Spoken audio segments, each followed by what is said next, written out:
Salutations à la famille, salutations à ceux qui sont de passage. C'est toujours le frère Zonko dans la continuation des messages avec les autres frères, sous la guidance de Zulula 100, l'unique enseignant dans cette époque, dans le visible. C'est l'unique enseignant, il n'y a pas d'autre référent, il n'y a pas d'autre référence. Les propos qui émanent de sa personne conduisent à oblitérer toute forme de religiosité, toute forme de spiritualité étrangère émanant de l'erreur et du monde occulte des démons qui cherchent toujours à éluder la vérité dans la conscience des gens, à les plonger dans l'obscurité, dans l'enténèbrement de l'esprit. Mais par la manifestation de la grâce du Verbe, ce n'est pas ainsi que nous avons reçu, nous sommes à l'écoute donc du seul enseignant, et pour bien, on écoute précisément ces paroles, et c'est le thème d'aujourd'hui. On va aller dans Munanganda, dans Bibel, toujours l'ouvrage par excellence qu'on peut se procurer aux éditions zulula100.com actuellement, profitez-en. Et donc, on va aller dans Munanganda, au chapitre 3, c'est à partir du verset 1. Munanganda, ça veut dire fils du tonnerre, parce que Munanganda, lorsqu'il s'exprimait, il marquait les consciences. Sa parole était alimentée par le Verbe avec puissance pour imprégner son auditoire, pour enseigner d'une manière profonde, qui marque, qui imprime. Donc, Munanganda, justement, ici, va nous parler de la parole. C'est donc le titre du passage d'aujourd'hui, la parole. Et au verset 1, il nous est dit: ne soyez pas nombreux à vouloir devenir des enseignants, car, virgule, vous le savez, mes frères et sœurs, celui qui enseigne doit toujours être sous l'inspiration du Mundi. Dans le cas contraire, il sera châtié plus sévèrement. Donc, la première chose, quand on parle de la parole, on va parler de ceux qui veulent utiliser cette faculté, la parole, pour mettre en avant les choses qui appartiennent au sacré, pour parler des réalités spirituelles, pour parler à ses frères et à ses sœurs de la bonne conduite, de la juste doctrine. Et bien sûr, il faut qu'il soit toujours alimenté par le Mundi. Il faut qu'il vive cette intimité avec le Mundi, avec le Verbe de l'Oba, et qu'il suive cette inspiration avec fidélité, et qu'il ne s'écarte pas de ce qui est dicté par la vérité. Parce que bien sûr, lorsqu'on est en position d'enseigner, de transmettre des messages, on est en position d'influencer son auditoire. Et donc, si jamais on commence à raconter des choses qui n'ont rien à voir avec la spiritualité, qui ne sont pas alimentées par le Mundi, eh bien alors on ensemence le champ avec la semence du monde occulte, avec la semence de Satan. Le Muniba Mobé. Et on influence donc nos frères et sœurs à suivre de mauvais conseils, de mauvaises routes. Et ces frères et sœurs vont, s'ils ne sont pas suffisamment affermis dans la foi, vont nous écouter parce qu'on a cette position d'enseignant. Donc là, ça pose un problème déjà. Donc on nous parle de la responsabilité, on nous conseille de ne pas être nombreux à vouloir être enseignant. Bon, il faut que celui qui... Ce n'est pas interdit, bien au contraire, c'est une excellente chose de désirer cela, mais il faut savoir pourquoi on désire cela. Qu'est-ce qu'on désire véritablement à travers cela? Et il ne s'agit pas de jouer des coups, de jouer de son influence. Ah tiens, je vais aller en parler à tel frère, je vais aller en parler à frère Somonko, il le dira à Mouledi, ou aller parler directement à Mouledi, tiens, je vais enseigner. Non, c'est pas comme ça. Celui qui va enseigner, déjà, il va aller dans la prière. Il va aller dans l'intimité avec le Verbe. Et c'est dans cette intimité qu'il va présenter ses motivations au Verbe, qui va se présenter, qui va mettre à nu tous ses sentiments, sa volonté, son désir de servir, qui doit être là, qui doit être présent. C'est avant tout cela. Son humilité, son obéissance, son respect, la crainte du respect qui est dû à l'Oba. Il va mettre tout ça en exergue. Et il va être conscient que c'est cet amour-là qui le conduit à vouloir devenir un enseignant. Donc, il se propose d'être un serviteur et non pas d'être placé là parce que de manière plus ou moins inconsciente, il veut être devant la caméra, il veut attirer les regards de ses contemporains ou de ses frères et sœurs, et que c'est avant tout la gloire des hommes qui prend le pas là-dessus. Il faut avoir fait cette introspection avant par rapport à cette recherche de la gloire des hommes. C'est très important.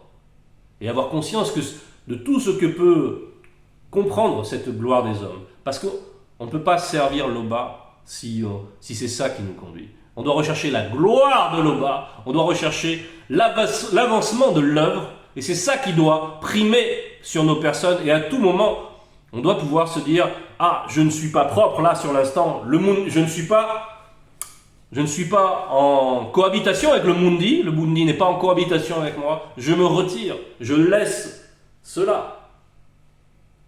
Je laisse cette position. » Parce qu'avec une position correspond une essence. Et si tu t'écartes de l'essence, ta position n'est plus légitime. Bon, je pense qu'on a suffisamment explicité. Et on nous dit ici, bien sûr, que les conséquences seront plus graves pour lui, puisque tu entraînes ton frère à faire du n'importe quoi, bien sûr, tu vas payer non seulement pour toi, parce que tu t'es souillé toi-même, mais en plus parce que tu as participé au fait que tes frères et sœurs aient pu se souiller, à faire du n'importe quoi. Bien. Donc, il faut bien peser tout cela. La parole. On va prendre un verset que j'ai lu ce matin dans Mienge. Alors, il est bon d'aller souvent dans Mienge, d'aller se ressourcer. Mienge, c'est des paroles très puissantes, des paroles prophétiques, des paroles d'encouragement qui transcendent la conscience, qui nous amènent toujours à réveiller le spirituel en nous. C'est très bon de le faire, d'aller puiser constamment dans Mienge. Les paroles, la puissance sentimentale que Tondo, qui veut dire amour, met dans tout cela, même s'il n'y a pas que Tondo qui a écrit Mienge, mais en bonne partie, on est bien disposé lorsqu'on lit Mienge pour ensuite envisager d'autres activités spirituelles, si on a le temps. Ou déjà pour se fortifier, pour se remettre dans une conscience convenable, selon le verbe. Bien, et ce matin, donc, je parcourais Mienge, et j'étais à Mienge 17, et on va lire le verset 3. On va lire déjà le verset 1. Cri de Tondo, point, Mutatedi. Donc il appelle l'entité qui guide et qui intronise les initiés, il a un rapport particulier. Nous avons un rapport direct avec le verbe. Mutatedi n'est plus notre intermédiaire en cette époque particulière. Mutatedi était l'intermédiaire privilégié en l'époque de Tondo. Nous, on a ce rapport avec le verbe. Et c'est toujours le même rapport, de toute façon. Et il dit donc, Mutatedi, écoute la droiture, sois attentif à mes cris, prête attention à ma voix, faites avec des paroles sans tromperie. Faites avec des paroles sans tromperie. Donc la voix de Tondo, les cris de Tondo correspondaient à un état de conscience qui est fondé dans la vérité. Il n'y a pas d'écart entre ce qu'il pense, entre ce qu'il dit. Et c'est ce qui est dit ensuite au verset 3. Si tu sondes mon cœur, si tu le visites la nuit, si tu me mets sur la balance, tu ne trouveras rien. Ma pensée n'est pas autre que ce qui sort de ma bouche. Et ça, c'est essentiel. Ma pensée n'est pas autre que ce qui sort de ma bouche. En cela, on est un. En cela, la parole est la correspondance de notre intériorité, et la manifestation de notre intériorité, et nous sommes ainsi en vérité. Et c'est très important, et ça c'était une base, un fondement qu'il fallait mettre en exergue sur ce thème de la parole. On retourne maintenant dans notre passage thème, verset 2. Plusieurs, en effet, commettent des écarts. Si quelqu'un ne commet pas d'écart quand il parle, c'est un homme parfait, capable de maîtriser son corps tout entier. Donc on nous parle de la perfection, de la maîtrise de soi, qui découle d'une chose, c'est de ne pas commettre d'écart. Le fait de ne pas commettre d'écart avec sa parole induit qu'on est disposé dans la perfection. Donc, quels sont ces écarts ? On va les lister, on va prendre le temps de les lister, parce qu'il faut que ce soit utile pour vous, frères et sœurs. Il y en a, certainement, ils ne seront pas tous présents dans cette liste, mais il y en aura quelques-uns. Quels sont ces écarts ? Eh bien, l'écart en général, c'est de manifester de l'antivérité. On a eu beaucoup d'enseignements sur la précision du langage. On sait que c'est une clé de la sanctification, comme on l'a lu ici. Une clé pour atteindre la perfection, c'est donc d'avoir la précision dans le langage. La précision, ça veut dire donc, ça peut paraître des fois du chipotage, mais ce n'est pas cela. C'est beaucoup plus profond que cela. Parce que lorsqu'on manque de précision, on ouvre une porte par rapport à l'anti-vérité. C'est ça qu'il faut le saisir. Par exemple, si on parle de chair de poule, comme cette expression, non, ce n'est pas ainsi. La chair, c'est ce qui est en dessous de la peau. Et on ne peut pas la voir immédiatement sans ouvrir, sans couper la peau. On ne peut pas voir la chair, donc on ne peut pas parler de chair de poule. C'est la peau de poule. Ça peut paraître complètement dérisoire, mais ça ne l'est pas. Ça ne l'est pas parce que ça ne correspond pas au réel. Donc il faut faire bien attention à cette thématique-là. Aussi à travers les plaisanteries. Parfois, oui, on veut badiner, n'est-ce pas? Il faut faire très attention à ce qu'on évoque dans la plaisanterie. L'ironie, par exemple, moi j'étais assez fervent de cette pratique, j'aimais bien l'ironie, pour soulever un petit peu les non-dits. Eh bien, il faut faire très attention à ne pas manifester de l'antivérité. Parce que l'ironie consiste justement à dire le contraire de ce qui est pour souligner ce qui est. Mais ce procédé n'est pas bon dans le verbe. Par contre, si tu ajoutes un point d'interrogation, c'est une subtilité qui va faire que c'est quand même acceptable. Mais par prudence, si vous ne maîtrisez pas ces choses-là, abstenez-vous d'ironie. Abstenez-vous de toutes les plaisanteries grossières, tout ce qui n'est pas conforme à la sainteté, tout ce qui va être en dessous de la ceinture, faire des plaisanteries grasses, tout ce qui est charnel, donc, n'est-ce pas? Tout ça, on doit bien sûr ne pas manifester ce genre de choses. Parce que quelle compatibilité avec ce qui est saint? Bon, on a parlé de la précision. Aussi, il y a dans la prière. Dans la prière, il y a plusieurs choses, plusieurs anomalies qu'on peut faire. Dans la manière de prier, il faut que la prière soit également alimentée par le mundi. Il faut qu'on mette notre intériorité dans la prière. Et bien sûr, dans cette prière, il ne doit pas y avoir d'anomalie de langage. Mais aussi, on ne doit pas abonder en paroles. Abonder en paroles. Non, il faut que derrière nos paroles, il y ait une puissance sentimentale, un engagement de nos trois êtres dans la prière. Prier, c'est parler à l'Oba. Et quand on parle à l'Oba, non seulement il y a des protocoles à respecter, on a été initié dans bien des choses dans la prière, mais il faut faire attention à ne pas à avoir conscience qu'on s'adresse à l'Oba, donc à pas essayer d'expliquer les choses à l'Oba plus que de mesure, ça ne sert à rien. L'Oba sait toute chose. Donc il faut présenter les choses avec la simplicité.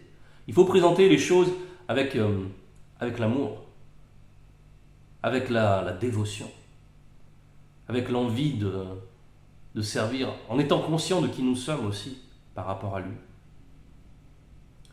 Il y a toute une disposition à avoir, mais dans nos paroles, il faut pas faire comme les chrétiens, comme ceux qui récitent des choses, ceux qui, par habitude, répètent leurs prières. On peut demander plusieurs fois la même chose à l'Oba, mais il faut le faire à chaque fois avec une conscience actualisée, n'est-ce pas? Donc avec le sentiment du moment, voilà, il faut se confier. Il faut se confier. C'est très important. Il faut se confier avec la foi, avec la confiance. Donc, bien, ça c'était une chose. On va aussi évoquer comme type d'écart, on est toujours dans les écarts, les vœux, toujours dans la prière. Les vœux, pour nous, en tant que non-initiés graciés, il est fortement recommandé, et même, on peut dire interdit, de faire des vœux. Parce que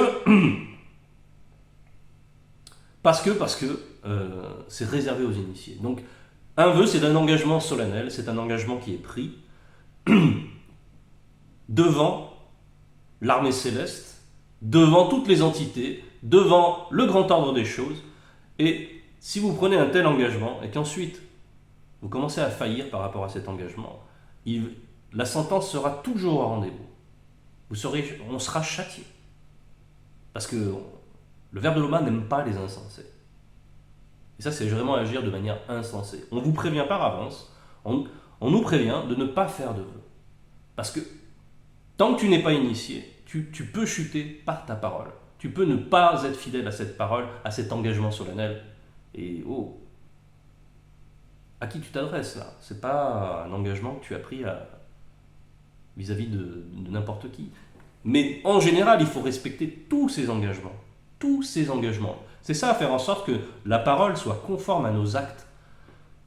Qu'il y ait une résonance de nos paroles dans les actes. Donc lorsque tu donnes ta parole à quelqu'un, c'est important. Et il ne s'agit pas de jurer, bien sûr. Le fait de jurer, c'est proscrit. Parce que notre parole doit être que ton oui soit oui, que ton non soit non. Mais ton oui, pour être un oui, doit correspondre à tes actes. Lorsque tu dis oui, je vais faire telle chose, tu dois le faire.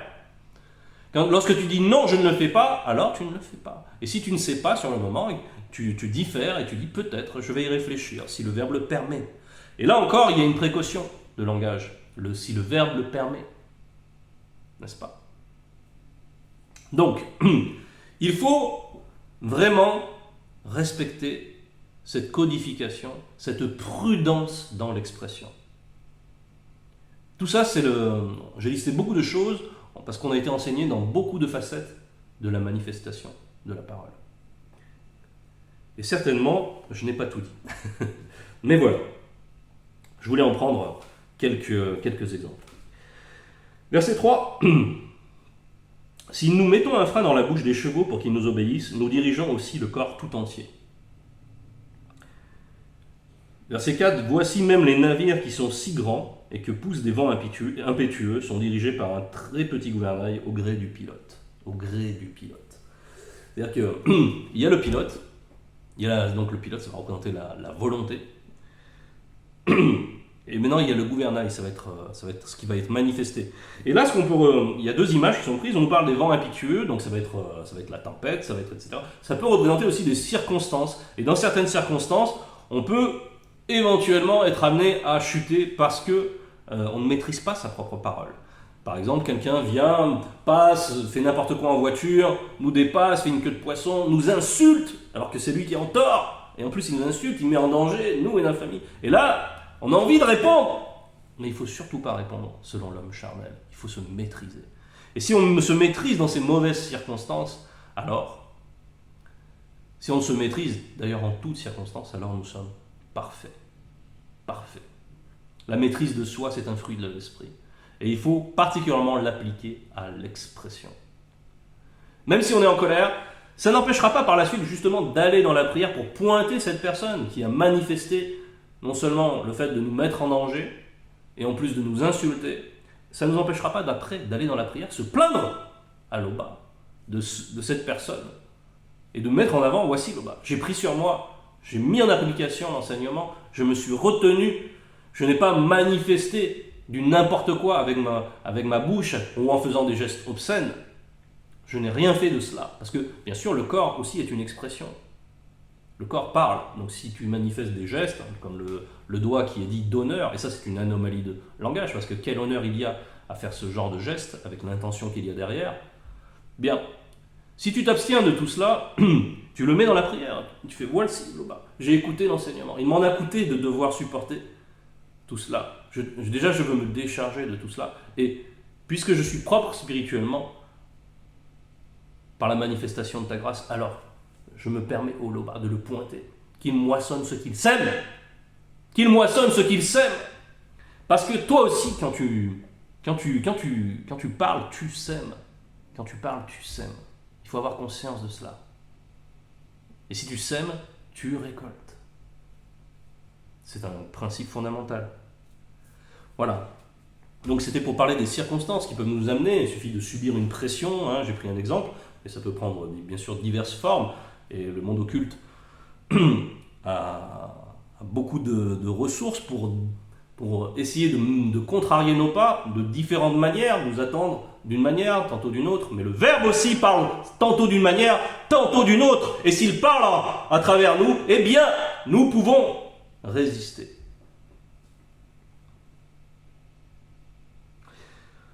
Donc, Verset 5. Il en va de même pour la parole qui sort de l'homme. Elle est insignifiante si elle n'est pas inspirée par le Mundi. Mais l'homme se vante par elle de grandes choses. Et l'homme se vante par elle de grandes choses. On a parlé de cette précaution de langage qui consiste à dire si le verbe le permet. Quand tu parles de l'avenir, des projets que tu as, etc., que tu ne sais pas si ça va être réalisé, et cette précaution de langage, si le verbe le permet. Si le verbe de Loba le permet. Si Loba permet. Tu peux le dire aussi comme ça. Mais voilà, ça va représenter une sorte d'humilité. Ce n'est pas simplement... il faut bien sûr que derrière cette expression, lorsque tu la prononces, tu aies conscience que le verbe contrôle toute chose et que le succès dépend du verbe dans tes entreprises. Si tu as vraiment cette conviction-là et que tu prononces cette phrase, c'est bien, tu fais bien, tu manifestes l'humilité. Parce que on nous parle du fait que mais l'homme se vante par elle de grandes choses. Et on retrouve ce rapport à la gloire des hommes, n'est-ce pas? Et on met encore en opposition la gloire des hommes et la relation avec le Mundi dans ce verset. Comme on l'a vu par rapport à ceux qui veulent enseigner également. Donc ça, c'est essentiel. Il faut que nos paroles correspondent réellement à une disposition spirituelle. Nos paroles sont le reflet de cette disposition. Et ça, les personnes le perçoivent. On a parlé beaucoup du comportement, de l'exemplarité. Et bon, bien sûr, ça vaut aussi pour ceux qui enseignent, mais ça vaut aussi pour tout un chacun qui veut suivre le verbe de Loba, parce que nous sommes tous des petits feux. Et nous pouvons tous marquer les consciences de nos contemporains. Et si le verbe de Loba le permet, on peut aussi, par notre comportement, convaincre que nous sommes véritablement dans la bonne maison spirituelle, que nous vivons véritablement cette inspiration qui vient même de par-delà le grand ordre des choses. Donc, que nous sommes dans la vérité en somme. Et ça détonne. Ça marque les consciences. Pourquoi ? Parce que ça n'a rien à voir avec les gens du quotidien, ceux qui se vantent, ceux qui font du n'importe quoi. Dans les anomalies de langage, elles me viennent aussi comme ça, bien sûr, il y a tout ce qui va être issu du mauvais fond des personnes, des rancunes, de la suspicion, de ces sentiments mauvais que si on cultive, si on ne se laisse pas sanctifier par rapport à ça, ça va prendre une forme à un moment alimentée par la pensée, ça va devenir une parole, et cette parole va produire des effets, et elle va nous souiller, premièrement, elle va souiller aussi d'autres personnes. C'est ce qu'on va voir ensuite. Ne suffit-il pas d'un petit feu pour incendier une vaste forêt ? Un petit feu celui qui excite les disputes, celui qui alimente les suspicions, celui qui fait en sorte de créer des clivages entre les frères et sœurs ou à l'extérieur également. Celui-là, qu'est-ce qu'il prépare ? Il prépare des gros conflits. Et même parfois, ces disputes tournent carrément à des batailles ouvertes et même parfois à des guerres. Ça s'est déjà vu dans l'histoire. Donc, il faut faire très attention à nos paroles. Très attention à nos paroles. Parce que si on se souille déjà soi-même par des mauvaises paroles, c'est une chose et c'est une mauvaise chose. Mais si en plus, par nos paroles, on excite d'autres personnes à faire du n'importe quoi, le châtiment va être très lourd. Très lourd. Verset 6. Eh bien, la parole est pareille à un feu. Elle est issue de la manifestation de la pensée de l'homme.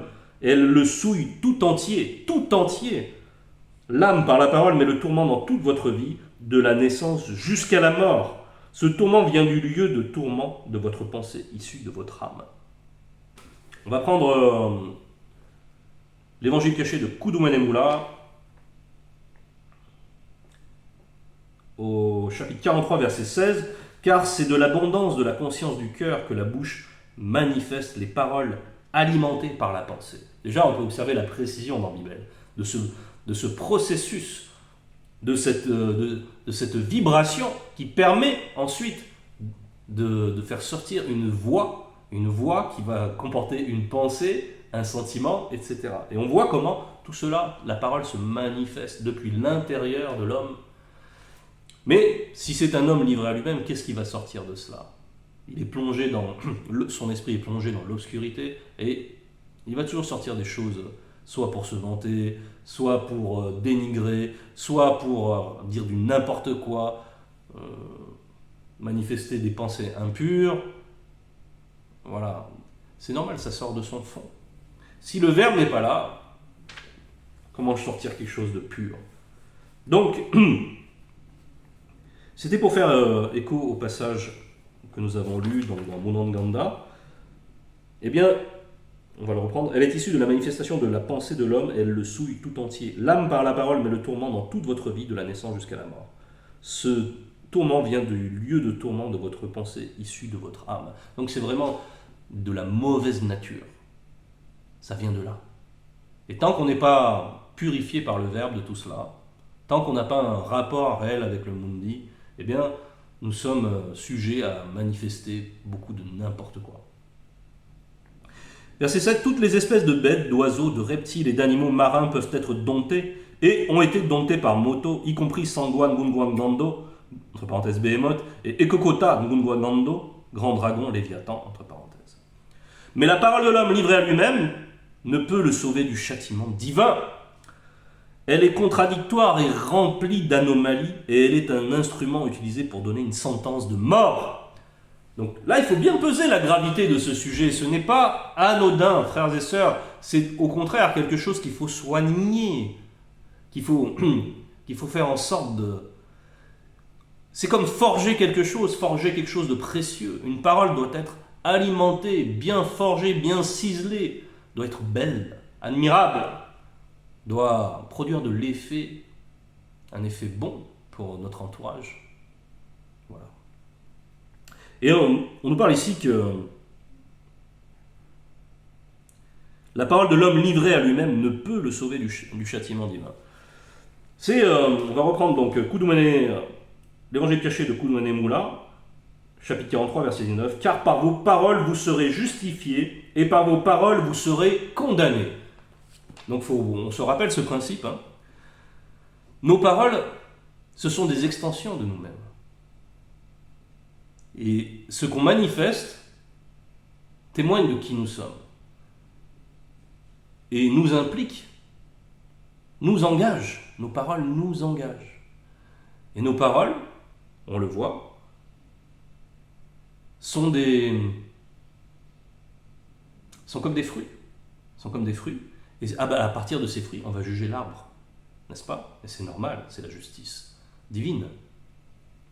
Donc il faut bien être conscient de l'enjeu qu'il y a derrière ces paroles. On nous parle ici elles sont contradictoires, remplies d'anomalies, c'est-à-dire qu'elles sont empreintes d'antivérité. Et l'antivérité est incompatible avec la vie spirituelle, avec le salut. C'est ce qu'on a souligné au départ, c'est que ce n'est pas anodin.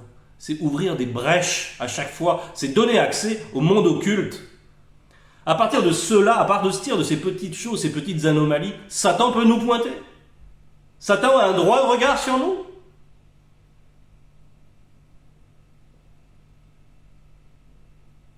Donc, soyons attentifs. S'il arrive de manifester du n'importe quoi, allons dans la prière. Remettons tout cela rapidement, prenons conscience. Au moins là, on manifeste l'humilité et le verbe de l'Oba nous fait grâce. Mais si on déconsidère la chose et qu'on se dit bon, c'est pas grand chose, j'ai dit ça, mais c'est pas grand chose, et puis on prend ça de manière légère, là on a tort. Là on nous parle de balance, on nous parle de jugement.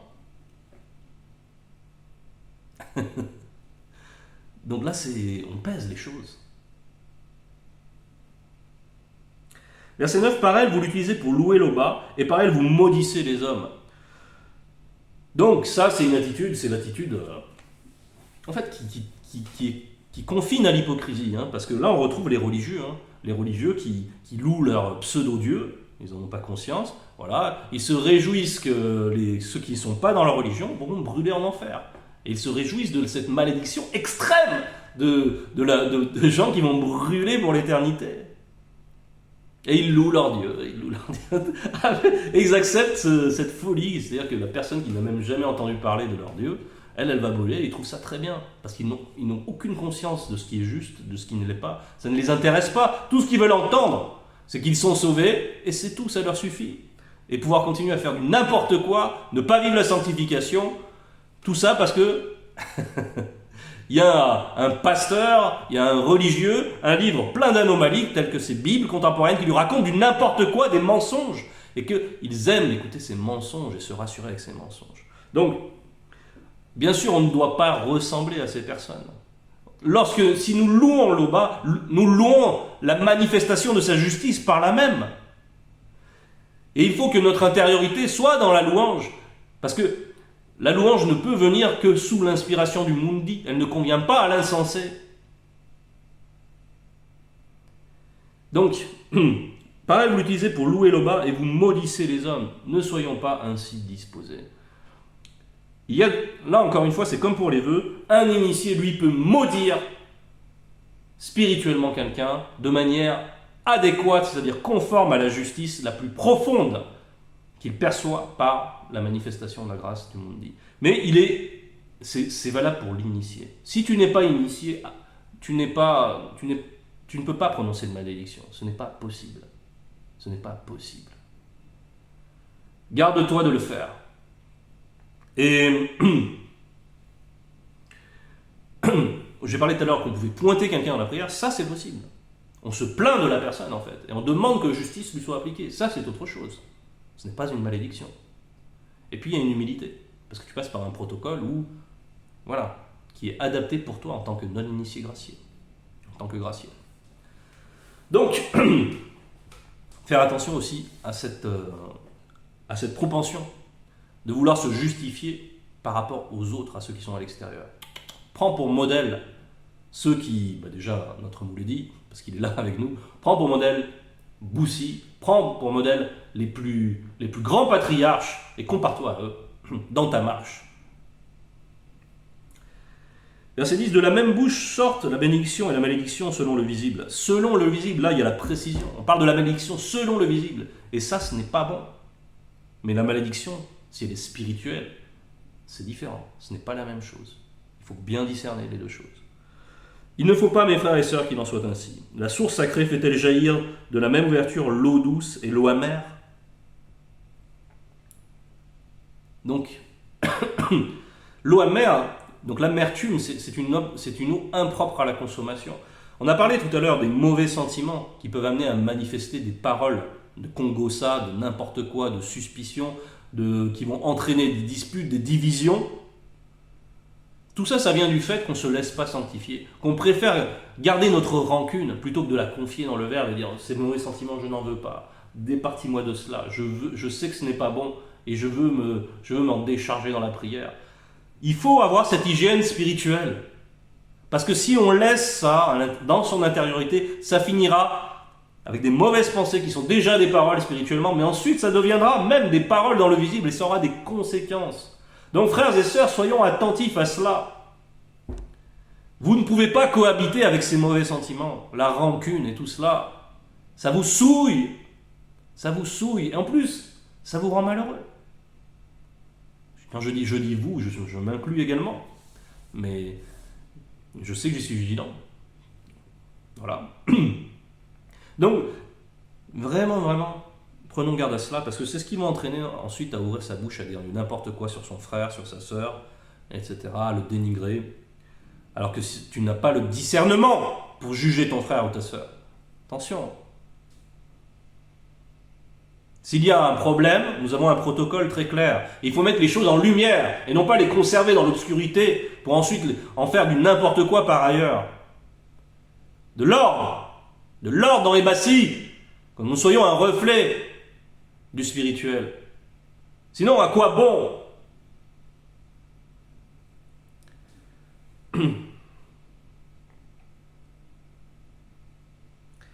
Verset 12. Un manguier, mes frères et sœurs, peut-il produire naturellement des avocats? La source sacrée doit seulement produire de l'eau douce. Nous devons vivre l'amour fraternel, bien au contraire.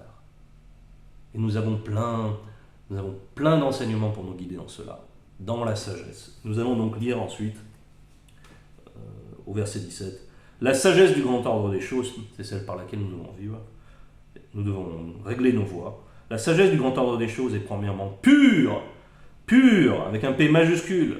Et nous devons nous laisser sanctifier et faire en sorte que nous ayons un cœur pur, propre, à manifester de bonnes paroles qui édifient. Ensuite, elle est pacifique, douce, raisonnable. Elle est riche en bonté et en actions bonnes. Elle est sans parti pris et sans hypocrisie. Ce qui rejoint ce que nous disions au départ. Dans la conformité entre nos pensées et ce que nous manifestons. Et nos paroles. Et il faut se laisser purifier par cette source-là. Nous soumettre à la sagesse, véritablement. Ne pas préférer nos voix qui ne servent à rien, qui ne mènent nulle part. Le fruit de la justice est semé dans la paix par ceux connus qui recherchent la paix selon le Verbe. Bien. Donc, en conclusion, nous pouvons dire que dans la parole, on peut manifester beaucoup de choses qui sont de nature à nous retarder spirituellement, ou voire à carrément nous faire condamner. L'enjeu est de taille. Ce n'est pas la première fois que nous avons une exhortation sur ce sujet. Et Bouledi a donné de puissants enseignements sur cette clé de la sanctification. Donc, frères et sœurs, soyons attentifs. C'est pas pour plaisanter, c'est réel. C'est réel. On joue pas. On n'est pas des figurants. On doit être des acteurs, un et entiers, sous l'inspiration du monde dit. Toute gloire à l'Oba.